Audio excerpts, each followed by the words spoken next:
पूज्य श्री राधा बाबा महाराज, गीता वाटिका वाले बाबा, उच्च कोटि के महात्मा थे। पहले श्री चक्रधर स्वामी के नाम से वो प्रसिद्ध थे और वेदांत के प्रकांड विद्वान, अद्वैत वेदांत के बहुत उत्तम कोटि के विद्वान, और ऐसे कट्टर वेदांती थे बाबा के नाम रूप की चर्चा ही पसंद नहीं करते थे। कहते सब माइक है, माइक है, मिथ्या है, ऐसा कहते हैं। पर एक जगह स्वामी श्री राम सुखदास जी महाराज सेठ श्री जयदयाल गोयनका जी के पत्रों का वाचन कर रहे थे सत्संग में, और श्री चक्रधर बाबा भी वहां जाकर बैठे। उन पत्रों के उत्तर सुनकर बाबा के मन में आया कि उत्तर लिखने वाला कोई सामान्य व्यक्ति नहीं है, कोई अनुभवी महापुरुष है। तो उनकी सेठ जयदयाल गोयनका जी के प्रति कुछ श्रद्धा हुई, जो गीता प्रेस के संस्थापक थे। बांकुड़ा बंगाल में वहां निवास करते थे सेठ जी। ये वहां गए और वहां सेठ जी ने उनका बड़ा आदर किया, और महाराज जी वहां सत्संग हुआ।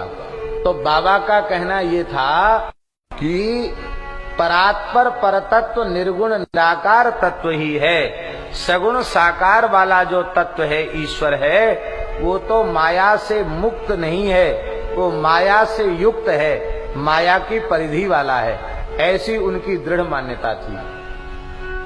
वो सगुण निर्गुण अलग अलग मानते थे बाबा, और कहते ठीक है, निर्गुण में सीधे पहुंच संभव नहीं है तो सगुण के माध्यम से वहां पहुंचो, पर यहाँ नहीं ठहरना, यहाँ से आगे है बहुत, ये कुछ नहीं, ऐसा बोलते थे बाबा। और सेठ श्री जयदयाल गोयनका जी ने कहा कि परमात्मा 10-20 नहीं होते, सगुण निर्गुण दो नहीं, सगुण निर्गुण एक ही हैं, वही सगुण है, वही निर्गुण है। बहुत दिनों तक चर्चा हुई पर स्वामी जी को समाधान नहीं हुआ।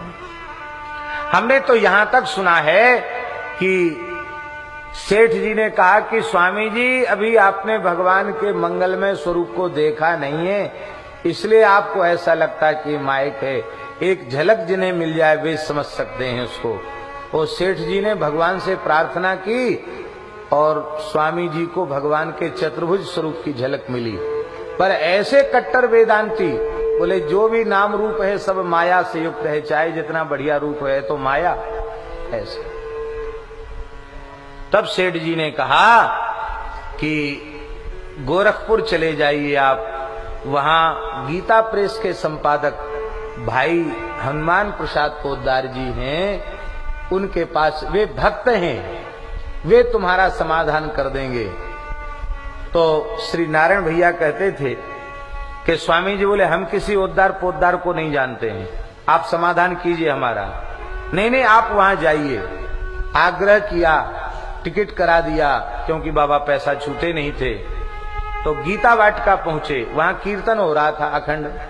अरे बोले यहाँ तो बहुत शोरगुल हो रहा है, कीर्तन को शोरगुल कहा उन्होंने, यहाँ बहुत शोरगुल हो रहा है, यहाँ कहाँ भजन ध्यान की जगह नहीं, यहाँ कहाँ आ गए।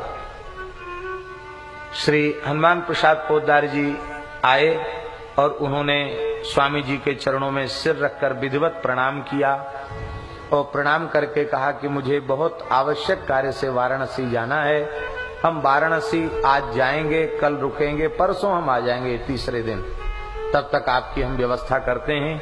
बोले यहाँ बहुत शोरगोल हो रहा है, एकांत में व्यवस्था कीजिए। तो आज भी वो जगह है महाराज जी, इमली के वृक्ष के नीचे एक पर्णकुटी में बाबा को रखा गया। उस दिन शरद पूर्णिमा थी। आज भाई जी ने उनके चरणों का स्पर्श किया। ऐसे प्रेमी भक्त का स्पर्श का ये परिणाम हुआ कि उसी रात्रि को बाबा ध्यान में बैठ करके और प्रणव का जप कर रहे थे। ध्यान की अवस्था में प्रणव का जप कर रहे थे, ध्यान में डूबे हुए थे, और उसी समय बड़ी मधुर ध्वनि से महामंत्र का कीर्तन हो रहा था। धीरे धीरे बाबा को मुरली की ध्वनि सुनाई पड़ी और बाबा अत्यंत विह्वलता बाबा में बढ़ गई। शरीर में प्रेम के लक्षणों का उदय हो गया और बाबा ने नेत्र खोले तो त्रिभंग ललित मदन मोहन मुरली मनोहर श्याम सुंदर का प्रत्यक्ष दर्शन हुआ। और अब बाबा श्री चक्रधर स्वामी राधा बाबा हो गए। यह बात स्वयं राधा बाबा ने स्वीकार की कि परम भागवत श्री हनुमान प्रसाद पोद्दारी जी ने जो स्पर्श किया उसका ये परिणाम हुआ कि इस शुष्क हृदय में भी प्रेम का अवतरण हो गया। भक्त के स्पर्श की महिमा है। भक्त चाहे सिर छू ले, वो चाहे पैर छू ले, और चाहे प्रेम से स्पर्श कर दे तो, और थोड़ा सा खींच के स्पर्श कर दे तो भी कल्याणकारी है भक्त का स्पर्श।